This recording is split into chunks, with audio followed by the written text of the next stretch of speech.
ముందుగా ఒక పాట పాడదాం. అనురాగమే నీవని నాకున్నది నీవేనని, అనురాగమే నీవని నాకున్నది నీవేనని, నిన్ను నీ పాడనా స్తుతిని చేయనా, నా బ్రతుకంత నీతోనే నే నడువనా. అనురాగమే నీవని నాకున్నది నీవేనని,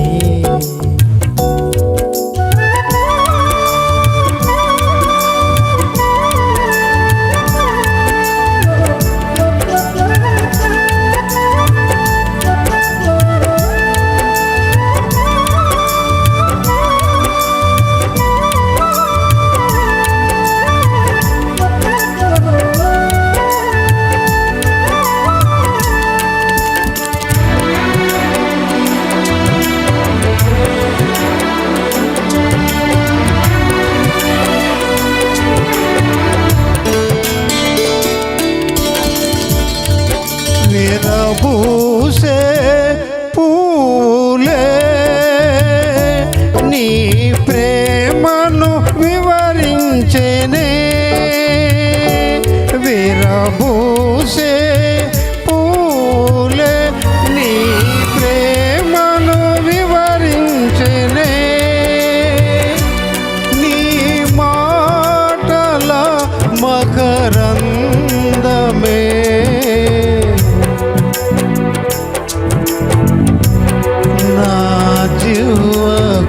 అతి మధురమే.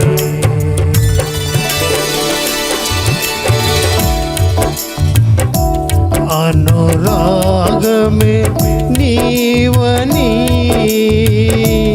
నాకున్నది నీవేనని, అనురాగమే నీవని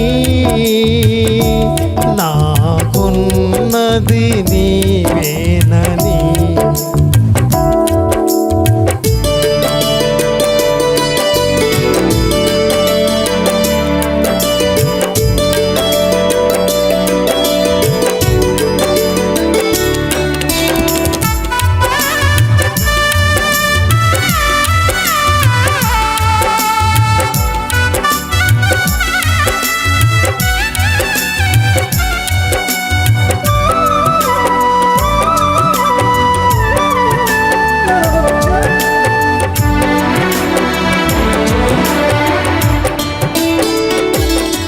చల్లనైనా గాలిలో నీ స్వరమే విన్నానయా, చల్లనైనా గాలిలో నీ స్వరమే విన్నానయా, నీ మాటల మకరందమో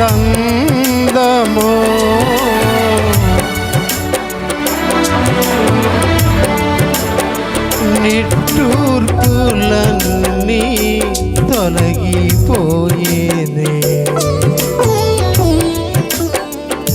నిట్టూర్పులన్నీ తొలగిపోయేనే, అనురాగమే నీవని నాకున్నది నీవేనని,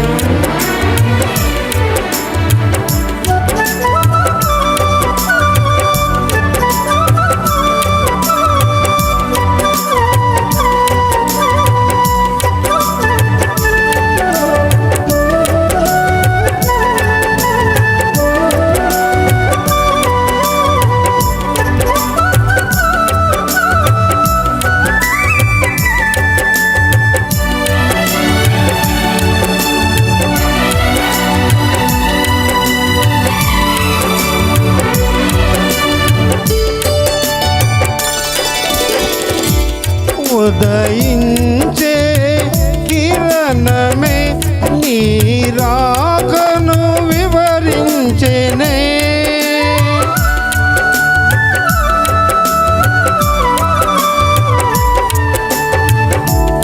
ఉదయించే కిరణమే నీ రాకను వివరించెనే.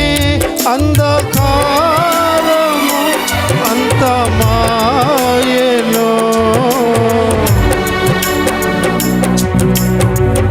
యేసయ్యా నిన్ను నేను చేరాలని.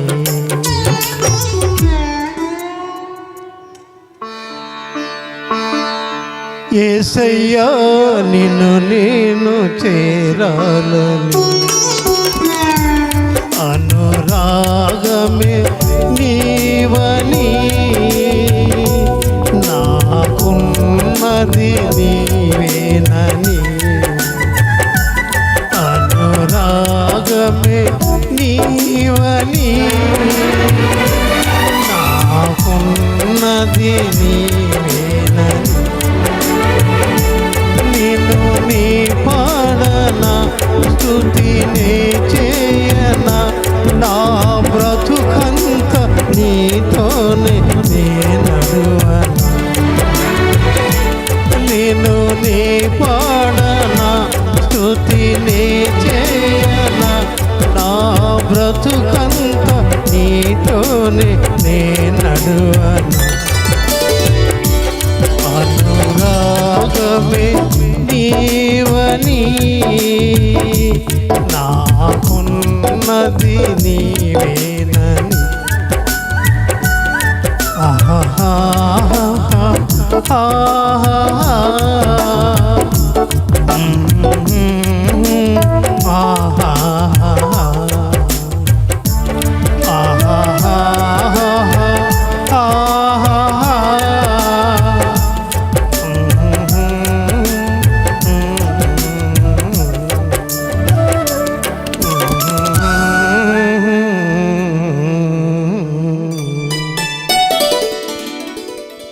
యేసుక్రీస్తు నామములో మీకు అందరికీ వందనములు తెలియజేస్తూ ఉన్నాను. దేవుని మహాకృపను బట్టి మరి మే మాసంలో కూడా ఈ విధంగా ఇంత ఎండ వేళల్లో కూడా ఇలాగ మిమ్మల్ని కలుసుకోవడానికి ప్రార్థన టీవీ ద్వారా దేవుడు నాకు ఇచ్చిన ఈ అవకాశాన్ని బట్టి దేవునికి వందనాలు తెలియజేసుకుంటూ, మరి యేసుక్రీస్తు ప్రభువే నిజమైన దేవుడని, ఆయన మన పాపము కొరకు ఈ లోకమునకు వచ్చి మరణించి శిలువపై తన ప్రాణములు పెట్టి నా పాపములు మోసుకుని వెళ్ళి శిలువలో మరణించి పాప పరిహారార్థమై ప్రభు మనకి వెల చెల్లించి మరణించి సమాధి చేయబడి మూడవ దినమున మృత్యుంజయుడిగా తిరిగి లేచి మరి పరమునకి మన కొరకు తండ్రి కుడిపార్శ్వమున చేరి విజ్ఞాపన చేస్తూ ఉన్నారని దేవుని వాక్యం స్పష్టంగా తెలియజేస్తా ఉంది. ఆయన మరి తిరిగి లేచి మరి వెళ్ళినప్పుడు, తిరిగి లేచినప్పుడు అనేకులకు 11 మందికి మరి అనేక సార్లు ప్రత్యక్షమై ఆయన మరి కనబడినట్టుగాను, దేవుడు ఆయన యేసుక్రీస్తు ప్రభు తిరిగి మృత్యుంజయుడిగా కనుపరుచుకున్నట్టుగాను మనం దేవుని వాక్యం సెలవిస్తా ఉంది. గత కాలం అంతా కూడా మనం ధ్యానం చేసుకుంటా వచ్చాం. శిలువ ధ్యానాలు, పునరుద్ధాన ధ్యానాలు, మరి ఆ విధంగా తర్వాత లేచిన తర్వాత కూడా దేవుడు మనకి ఏమని ఒక కమిషన్ ఇచ్చారు. ఏమనంటే మీరు సర్వలోకానికి వెళ్ళి సర్వ సృష్టికి సువార్త ప్రకటించండి అని. సర్వలోకానికి మనం ఎట్లా వెళ్ళగలం అంటే, ఒకవేళ మనం వెళ్ళలేకపోయినది ప్రార్థన ద్వారా అన్ని దేశముల కోసం, అందరి వ్యక్తుల కోసం మనం దేవుని సన్నిధిలో ప్రార్థించినప్పుడు దేవుడు ఆత్మకార్యాలు చేస్తారని, అలాగా గొప్ప గొప్ప భక్తులను వాడుకుని అనేకులు మరి దేశాల కోసం, ప్రాంతాల కోసం ప్రార్థించినప్పుడు ఆ ప్రాంతాలకు వారిని తీసుకుని వెళ్ళి సువార్త సేవలో వాడుకున్నారని మన గత దినాల్లో మనం ధ్యానం చేసుకుంటా వచ్చాం. అదేవిధంగా దేవుడు ఇప్పుడు మరి ఈ దినాన అలాగ వెళ్తూ దేవుని వాక్యంలో ఏమనుందంటే, మార్కు సువార్త 16వ అధ్యాయము చివరి మాటలో 20వ వచనంలో ఆయన ఏమన్నారంటే చూడండి, ఆయన చేసి అద్భుత కార్యాలు సూచక క్రియలు చేసి వెనువెంటనే అవన్నీ చేసి వారి విశ్వాసమును బలపరిచెను అని దేవుని వాక్యం సెలవిస్తా ఉంది. మార్కు 16:20 ప్రకారం ఆయన వెనువెంటనే వారి విశ్వాసాన్ని బలపరచడానికి గొప్ప గొప్ప సూచిక కార్యాలు చేసినట్టుగా ఇక్కడ దేవుని వాక్యంలో రాయబడి ఉంది. ప్రియమైనటువంటి వాళ్ళారా, యేసుక్రీస్తు ప్రభు చెప్పినట్టుగా శిష్యులందరూ మరి పలు ప్రాంతాలకు వెళ్ళి సువార్తను ప్రకటించి అనేకులను దేవుని వైపు మళ్ళించి మరి ఇక క్రీస్తు రాజ్య విస్తరణ కోసం ఎంతో ప్రయాసపడినట్టుగా మనం కూడా ధ్యానం చేస్తూ వచ్చాము.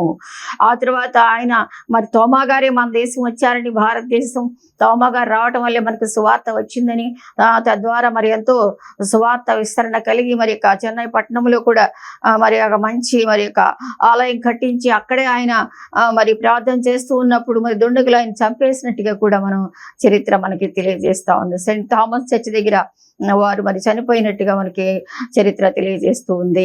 ఈ విధముగా శిష్యులందరూ కూడా ఆయన కోసం మరి ఎంతో మరి త్యాగం చేసి సువార్త చేసి మరి దేశమే కాదు అన్ని దేశాలలో అన్ని ప్రాంతాలలో యేసు ప్రభు యొక్క రాజ్య విస్తరణ కోసం ప్రయాసపడినట్టుగా మనకి చరిత్రలో మనం చదువుతూ ఉన్నాం. మరి ఆ తర్వాత శిష్యులు అంటే ఎవరు? ఇంకా ఆ శిష్యులందరూ అయిపోయారు. ఈనాడు ఎవరు శిష్యులు? నువ్వు నేనే శిష్యులం. యేసుక్రీస్తు ప్రభువుని అంగీకరించి ఎవరైతే యేసు రక్తంలో కడుగుబడి ఆయన బిడ్డలముగా చేయబడి ఆయన రక్తంలో కడుక్కుని ఆయన జీవితాన్ని ఆయనకి సమర్పించుకుని యేసు కొరకు జీవిస్తూ ఉన్నటువంటి నువ్వు నేనే ఈ రోజున శిష్యులం అని కూడా మనం ధ్యానం చేసుకుంటూ వచ్చాము. అయితే మనము కూడా ఈ దినాల్లో సువార్త ప్రకటించవలసిన వారంగా ఉన్నాము. మంచి వార్త, మరి ప్రభు మరి మన పాపముల కోసం మరణించారని, తిరిగి లేచారని, పరమున ఉన్నారని, మరి తిరిగి ఎలాగ వెళ్ళారో, నేను ఎలాగ వెళ్ళానో అదే విధంగా తిరిగి వస్తానని ఆయన చెప్పారు. కనుక అవన్నీ చనిపోయారు, వెళ్ళారు, విజ్ఞాపన చేస్తున్నారు, ఇక తిరిగి రావటమే మిగిలి ఉంది. కనుక ఎప్పుడు వస్తారో మనకు తెలియదు. మీరు అనుకోనని గడియలు అంటున్నారు. ఎప్పుడు కూడా మత్తయి సువార్త 24:44 ఏమంటారంటే, మీరు అనుకోనని గడియలో మనుష్య కుమారుడు వచ్చును గనుక మీరును సిద్ధముగా ఉండండి అని మనల్ని హెచ్చరిస్తూ ఏమన్నారంటే, మీరు సర్వలోకానికి వెళ్ళి సర్వ సృష్టికి సువార్త ప్రకటించండి. మరి కనుక అప్పుడు ఆయన ఏం చేస్తారంటే వెంటనే ఉండి సూచిక క్రియలు చేస్తూ విశ్వాసాన్ని బలపరుస్తూ ముందుకు నడిపిస్తా ఉన్నారు. అలాగే వెంటే ఉండి యేసుక్రీస్తు ప్రభువారి కొరకు సువార్త ప్రకటిస్తూ మరి ముందుకు వెళ్తున్నప్పుడు ఆయన మరి శిష్యులు జీవితాల్లోనే కానీ ఆయన ఏ విధంగా అద్భుత ఆశ్చర్య కార్యాలు చేశారో, వెంటనే సూచక్రియలు చేసి విశ్వాసాలను ఎలా బలపరిచారో మనం ఈ దినం ధ్యానం చేసుకుందాం. మరి ప్రియమైనటువంటి వాళ్ళ చూడండి, మొదటిగా చూస్తే నీటిని ద్రాక్షారసముగా చేశారు. ఆయన పేరే ఆశ్చర్యకరుడు, అద్భుతమైన దేవుడు, సృష్టికర్త, సర్వాంతర్యామి, సమస్తము చేయగల శక్తిగల దేవుడు. ఆయన ఆ దినాల్లో 33.5 సంవత్సరాలు ఈ లోకములో బ్రతికి మరి సంచారం చేస్తూ సువార్త ప్రకటిస్తూ మరి సువార్తను ప్రకటిస్తూ, అంతేకాకుండా కొన్ని అద్భుత కార్యాలు, ఎందుకంటే విశ్వాసం బలపరచడానికి అని అక్కడ మాట్లాడారు. వెంటనే సూచక్రియలు చేస్తూ వారి విశ్వాసమును బలపరచను అని దేవుని వాక్యం సెలవిస్తా ఉంది. వెంటనే కార్యాలు చేస్తూ అలాగ ముందుకు తీసుకెళ్ళినట్టుగా దేవుని వాక్యం సెలవిస్తా ఉంది. మొదటిగా ఇక్కడ ఏం చేశారంటే చూడండి, నీటిని ద్రాక్షారసముగా చేశారు. యోహాను సువార్త 2వ అధ్యాయంలో చూసుకుంటే దేవుని వాక్యం ఏమని సెలవిస్తా ఉందంటే, ప్రియమైనటువంటి వారలారా, యోహాను సువార్త 2వ అధ్యాయంలో చూడండి దేవుని వాక్యంలో నీటిని ద్రాక్షారసముగా మార్చుట 2:9 దేవుని వాక్యంలో ఏమని సెలవిస్తా ఉన్నాం చూడండి. 3వ దినమున అక్కడ ఒక వివాహం జరుగుతూ ఉంది. యేసు తల్లి అక్కడ ఉండను. యేసును ఆయన శిష్యులను ఆ వివాహమునకు పిలువబడిరి. ద్రాక్షారసం అయిపోయినప్పుడు యేసు తల్లి అంటే అక్కడ ఆ వివాహానికి యేసుక్రీస్తు ప్రభు ఆయన తల్లి మరియ కూడా వారి శిష్యులు కొంతమంది అక్కడ పిలువబడినప్పుడు గలిలయలోని కానా అనే ఊరికి వెళ్ళి ఫస్ట్ సూచక్రియ అక్కడ చేశారనమాట ఆయన మరి యేసుక్రీస్తు ప్రభు వారు. కనుక అక్కడ వెళ్ళినప్పుడు అక్కడ ఆ వివాహంలో విందు జరుగుతూ ఉంది. విందులో ద్రాక్షారసం అయిపోయింది.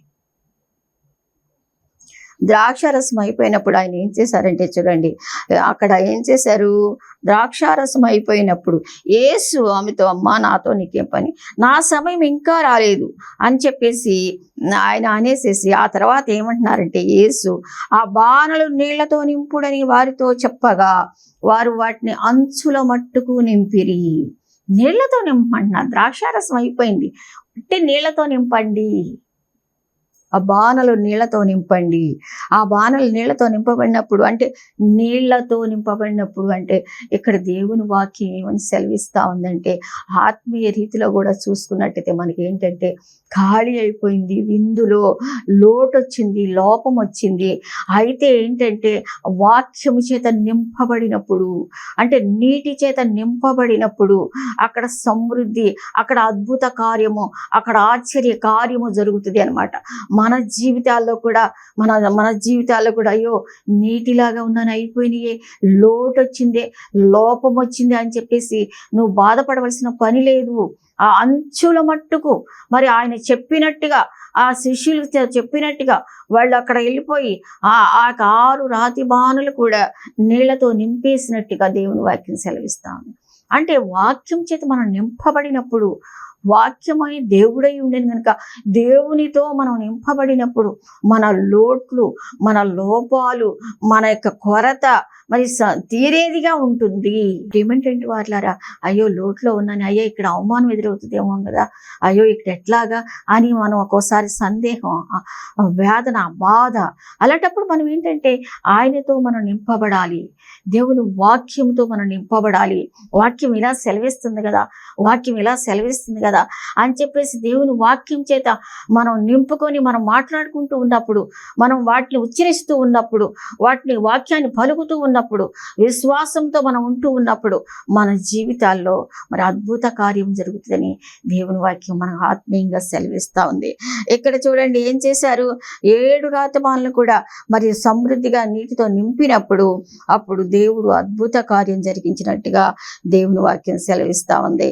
చూడండి 11వ వచనంలో చూసినట్లయితే దేవుని వాక్యంలో గెల్లయ్యగల కానా అని ఈ మొదటి సూచిక క్రియేట్ చేశాను. అప్పుడు అవన్నీ కూడా ఆ రాతి బాణలన్నీ కూడా దేవుడు అద్భుతమైన రీతిగా ఆ ద్రాక్షారసం అప్పుడు ఆయన వారితో, మీరిప్పుడు ముంచి విందు ప్రధాని యొద్దకు తీసుకొని పోండి అని చెప్పగా వారు తీసుకొని పోయిరి. ఆ ద్రాక్షారసం ఎక్కడి నుండి వచ్చినో ఆ నీళ్లు ముంచి తీసుకుని పోయిన పరిచారకులకే తెలిసినది గాని విందు ప్రధానికి తెలియకపోయిన గనుక ద్రాక్షారసమైన ఆ నీళ్లు రుచి చూచినప్పుడు ఆ విందు ప్రధాని పెండ్లి కుమారుని పిలిచి, అంటే ఆ నీళ్లు రుచి చూసినప్పుడు ద్రాక్షారసం లాగా మారిపోయింది. వాళ్ళు తీసుకొని వెళుతూ ఉన్నప్పుడు ఆ కార్యం జరిగింది. ప్రిమంటెంట్ వాళ్ళ మనం వెళుతూ ఉండాలి, మన జీవితంలో కంటిన్యూ అవుతూ ఉండాలి. మరి విశ్వాస జీవితంలో దేవుడు నీ జీవితంలో అద్భుత కార్యం జరిగించాలి అంటే, ఆశ్చర్య కార్యం జరిగించాలి అంటే, ఒక లోటు, ఒక లోపం వచ్చినప్పుడు నువ్వు కంగారు పడవలసిన పని లేదు. ఆయన పేరే ఆశ్చర్యకరుడు. అద్భుతమైన దేవుని నువ్వు హృదయంలో నీ జీవితంలో కలిగి ఉన్నట్లయితే నీ లోటులన్నిటిని కూడా సవరించి మరి అవమానమును కూడా తీసివేసి చక్కగా ముందుకు నడపగల సముద్రుని దేవుని నువ్వు కలిగి ఉన్నావు ప్రియమైనటువంటి వాళ్ళారా. కనుక ఇక్కడ ఏంటంటే ఈ నీళ్లు అక్కడ కూడా మీరు ఏం చెప్తే ఆ తల్లి కూడా ఒక చిన్న మాట అంటే చూడండి, ఆయన మీతో చెప్పినది చేయుడి. అంటే ఏదైతే చెప్తూ ఉన్నాడో దేవుడు, మనకి ఏదైతే చెప్తూ ఉన్నాడో మన జీవితంలో ఒక అద్భుత కార్యం జరగాలి అంటే, ఒక సూచన క్రియ జరగాలి అంటే, ఒక ఆశ్చర్య కార్యం మన జీవితంలో దేవుడు చేయాలి అంటే మనం ఆయన చెప్పింది మనం చేయాలి. ఆయన వాక్యానుసారంగా మనం చేయాలి. ఆయన వాక్యానుసారంగా మనం జీవించాలి. మన సొంత ఇష్టము, మన సొంత పని, మన సొంత ఉద్దేశాలు, మన సొంత ప్రయత్నాల వల్ల మనం ముందుకెళ్ళి అవమానం కలిగితే, బాధ కలిగితే దానికి మనం ఇది అవ్వకూడదు. మనం ఎప్పుడైతే మన జీవితంలో ఏదైనా మనం ఒక గొప్ప కార్యం చూడగలిగితే, ఒక అద్భుత కార్యం చూడగలిగితే, మన జీవితాల్లో వచ్చే పరిస్థితులను ప్రభువుకు అప్పగించుకొని ఆయన సూచన క్రియ కోసం, ఆయన యొక్క గొప్ప కార్యం కోసం, ఆయన మన జీవితాల్లో పని చేయటం కొరకు నీళ్లను ద్రాక్షారసంగా మార్చడం ఏంటండి. నీళ్లు ద్రాక్షారసం, నీటికైతే ఏ రుచి ఉండదు, రంగు ఉండదు, వాసన ఉండదు. కానీ అక్కడ ద్రాక్షారసము మధురమైనటువంటి ఒక రుచి, ఒక రంగు, ఒక వాసన. అలాగా నీ జీవితంలో అద్భుత కార్యం చేయాలంటే ఆయన నీతో చెప్పింది చేయాలి. ఆయన మనతో ఏం చెప్తున్నారో వినాలి.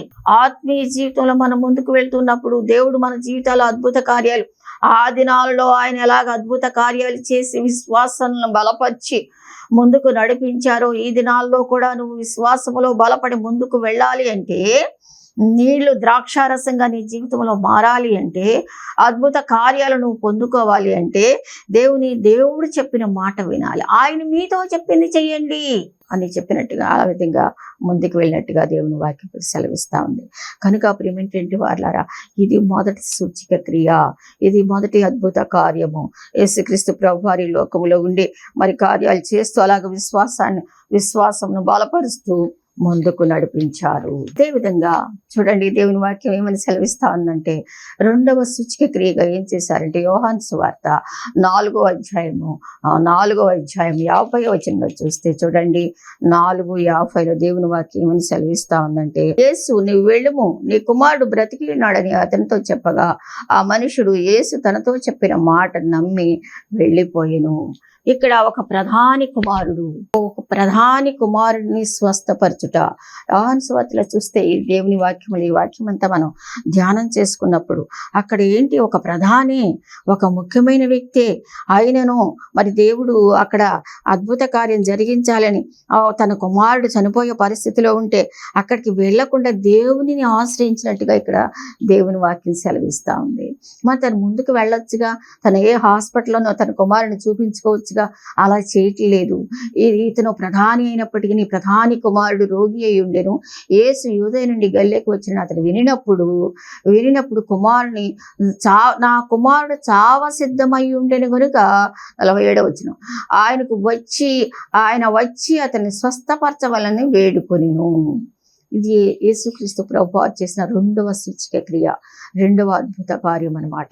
ఇక్కడ ప్రధాని ఈ వ్యక్తి అయినా సరే తన కుమారుడు చావ సిద్ధంగా ఉన్నప్పుడు తను ఎంతో బాధ్యతాయుతంగా, అంటే చనిపోతాడు తన కుమారుడు. చాలా మంది చూడండి ప్రియమైనటువంటి వారలారా, దేవుని వాక్యానుసారంగా ఆత్మీయ రీతిలో మనం చూసుకుంటే మనం ప్రధానులమే, మరి మంచి స్థితి, రాజులని యాజక సమూహముగా ప్రధానులుగా మరి ఎన్నిక చేసిన వారిగా మనల్ని యేసు రక్తంలో కడిగి ఆయన బిడ్డలుగా చేసుకున్నారు. కానీ మన బిడ్డల విషయానికి వచ్చేపటికి మరి వారు రక్షణ పొందకుండా, మరి వారి దేవునికి దూరముగా, వారి లోకానుసారంగా మరి ఒకవేళ చనిపోతే నరకానికి వెళ్ళే పరిస్థితిలో మన పిల్లలు ఉన్నప్పుడు, కుమారుడు ఉన్నప్పుడు మరి ఏ విధంగానూ బాధ్యత లేకుండా లేడు అతను దేవుని దగ్గరికి పరిగెత్తాడు. అంతకుముందు ఆయన చేసిన అద్భుత కార్యాలు, సూచిక క్రియలు విని ఉంటాడు. యేసుక్రీస్తు ప్రభువారు ఏ పరిస్థితినైనా మార్చగలడు, నా కుమారుడిని కూడా బ్రతికి చాలా సిద్ధమై ఉన్నాడండి. చూడండి, చాలా మరి తల్లిదండ్రులు ఈ దినాలలో మంచి ఉన్నతమైన స్థితిలో ఉంటారు, ఆఫీసర్స్గా ఉంటారు, మంచి ఉద్యోగాలు రాబడి, మంచిగా ఇల్లు కట్టుకుంటారు, అన్నీ బాగుంటాయి. కానీ పిల్లల విషయానికి వచ్చేవారికి మరి పిల్లలు రక్షణ పొందారా లేదా, వారు మారు మనసు పొందారా లేదా, వారు పరలోక రాజ్యం వెళ్తారా లేదా మరి అనేటువంటి విషయం చాలా అశ్రద్ధగా ఉంటారనమాట. పర్లేదులే, మా పిల్లలేగా, నా కొడుకేగా, బాగానే ఉన్నాడు అట్లా అనుకుంటాం. కానీ ఎవరైనా ఒక నూతనముగా జన్మించితేనే కానీ పరలోక రాజ్యంలో చేరలేడని వాక్యం స్పష్టంగా చెప్తూ ఉంది. నూతన జన్మ అనుభవం కలిగి ఉండాలి వారు ఎవరైనప్పటికీ. మరి లక్షల రూపాయలు పెట్టి మరి ఒక మంచి కాలేజెస్లో మనం చదివిస్తాం, మంచి జాబ్ రావాలని ఆశపడతాం, చాలా లక్షల రూపాయలు వాళ్ళ మీద ఖర్చు పెడతాం.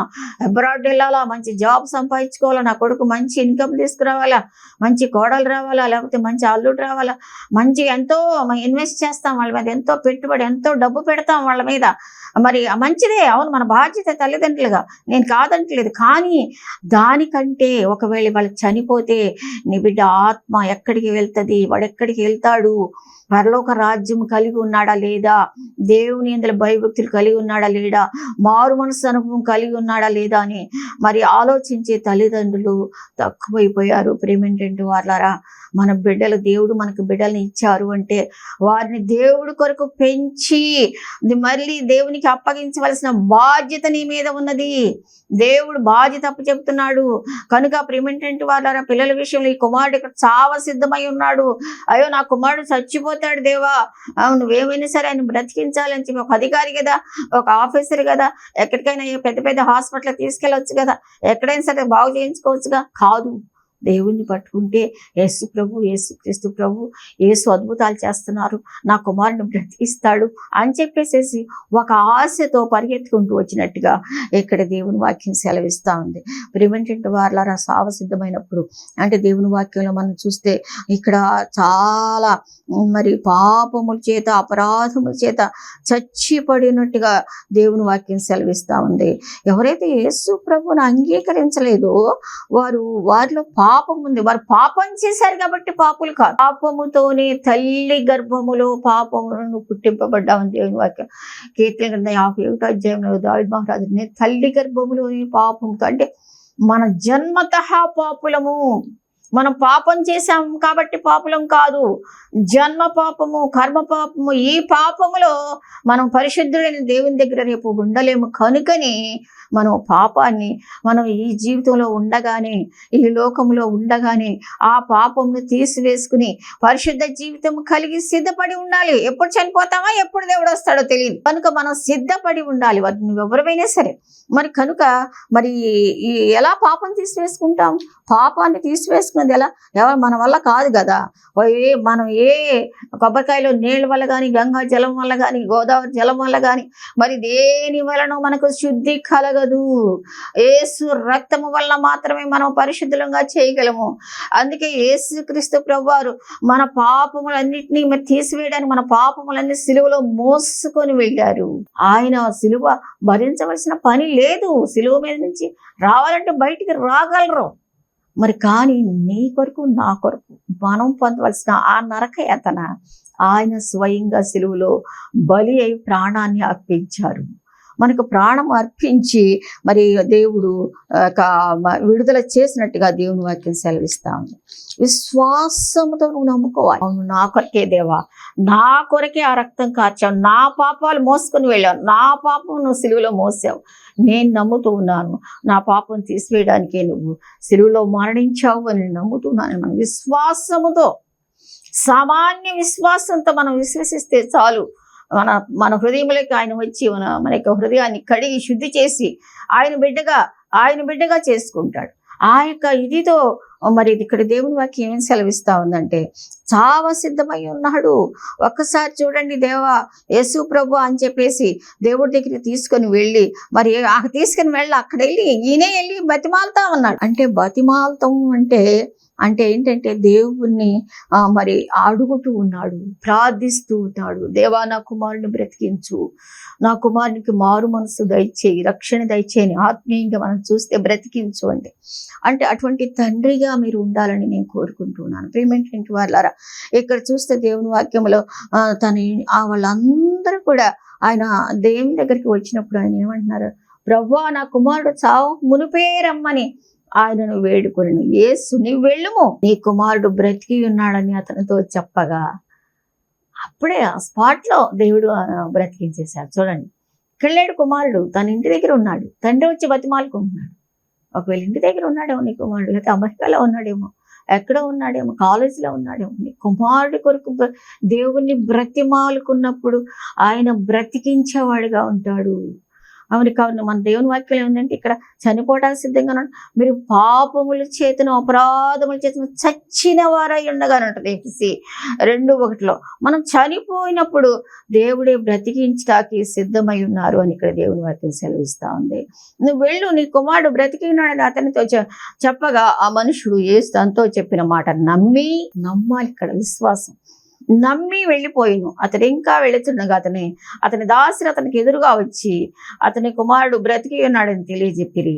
ఏ గంటలో నా కుమారుడు బ్రతికాడు అని అడిగితే, అక్కడ ఏ టైంలో అయితే ఆ ప్రభు దగ్గర బతిమాలుకున్నాడో అదే టైంలో అతను బ్రతికాడని వాళ్ళ దాసులు చెప్పినప్పుడు ఆయన చాలా సంతోషించినట్టమే కాకుండా ఆ గంటలోనే బ్రతికాడు. ఇది యేసు యోధ గనుక అతడును అతని ఇంటి వారందరూ నమ్మి. ఈ ఇన్సిడెంట్ జరగటం వల్ల అతనే కాదు, అతని ఇంటి వారందరూ కూడా విశ్వాసం. అవును కదా, చచ్చిపోయిన కుమారుడు బతికాడంటే సామాన్యమండి. అటువంటి అద్భుత కార్యాలు చేయగలిగిన దేవుడు నీ దేవుడు. చనిపోయినటువంటి నీ కుమారుడు, చనిపోయిన నీ కుమార్తె, చనిపోయిన నీ పరిస్థితులు చనిపోయినటువంటి నీ ఇంటి వాళ్ళు, చనిపోయిన నీ భర్త, చనిపోయిన నీ భార్య, చనిపోయిన అంటే ఇక్కడ ఆత్మీయ దృష్టితో చూసుకుంటే అంటే దేవునిలో లేనటువంటి బిడ్డలు వారు చనిపోయిన వారు అని వాక్యం సెలవిస్తుందని మనం చూసుకున్నాం కదా. అటువంటి వారి కోసం నువ్వు విన్నవించుకున్నప్పుడు ఆయన బాగు